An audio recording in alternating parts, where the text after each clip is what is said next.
Président Conseil électoral provisoire Pierre-Louis Opon déclaré matin jeudi résultat élection 2010 il était remettre comme directeur général l'ancien KIP Gaïro d'Orsainville là, c'est pas eux même qui était publié comme quoi c'est pas le président Michel Martelly qui était élu.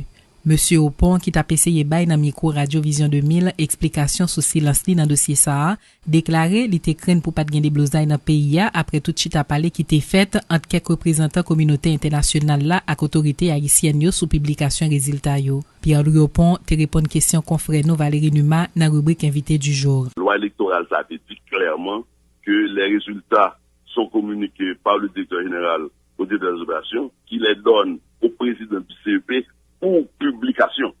Maintenant, et les résultats connus par le public et les résultats imposables aux différents élus sont ceux officiellement publiés par le président du CEP.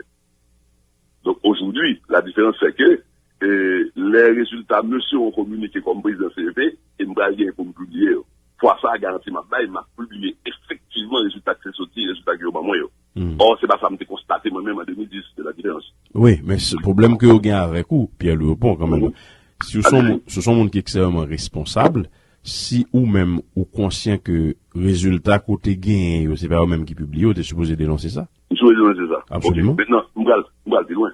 On ne pas dire pour me dénoncer ça. C'est un événement public, c'est un débat public, c'est une décision d'État. Et il y avait au moins, vous rappelez bien, au moins 6 semaines de négociations entre les organisations internationales, OEA particulièrement, l'État haïtien, le gouvernement haïtien, au plus haut niveau, connu par le public. Il y a eu au moins une douzaine de visites officielles et de déclarations conférences de presse de chefs de cabinet, de secrétaires d'État américains régulièrement à la radio, à la télé, pour dire les exigences faites par la communauté nationale à l'exécutif, au gouvernement haïtien, et qui étaient imposables à ce CEP d'alors. C'est un débat public. Moi, comme fonctionnaire de l'État, j'ai fait mon devoir. J'avais l'obligation de réserve que pas aucune déclaration, une déclaration. Qui était qu'à produire, mais des sécurités d'État en question. C'est ça qu'il s'agissait. Ok, même pas de problème, non, avec, devoir de réserve, là. Mais qu'on a un problème avec conscience ou? Ça veut dire que si, par exemple, non, moi-même non, j'ai un problème de conscience. Ça veut dire que si m'estime que, par exemple, mon devoir de réserve, même conscient que résultat, c'est pas eux même qui a sorti, bon, garantie moi-même, moi tape mal à l'aise. Moi, tellement comprendre qu'on tape mal à l'aise, moi, t'as souhaité pour vous, pour pas jamais un niveau ça dans l'État. Et c'est ça, il faut fonctionner l'État, il y a une responsable d'État, faites pour le connaître. Il y a des situations où vous vous effacez pour l'État. Et c'est une obligation de la fonction. En dit à ce moment, à n'importe quel moment, j'avais déclaré, voilà ce qui s'est passé, ces résultats, de toute manière, ne sont pas ceux qui ont été soumis, indépendamment de ce que la communauté nationale a l'État ici, indépendamment des décisions qui ont été prises. Et puis 100 000 personnes dépendent de la rue. Je veux dire, d'abord, dit que, mon cher, on peut donner courage pour le défendre, mais par les nationales boulées, cathédrale boulée, et puis 1700 personnes mourir.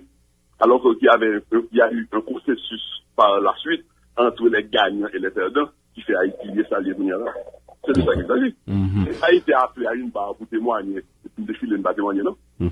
Les gagnants et les perdants ne m'ont pas convoqué dans une assemblée publique ou devant un tribunal pour me témoigner, mon fils de témoigner, non? Non. Il y a eu une entente entre les gagnants et les perdants, entre les composants de la société haïtienne, pour accepter la solution qui nous a été imposée. Et jusqu'à présent, j'en parle.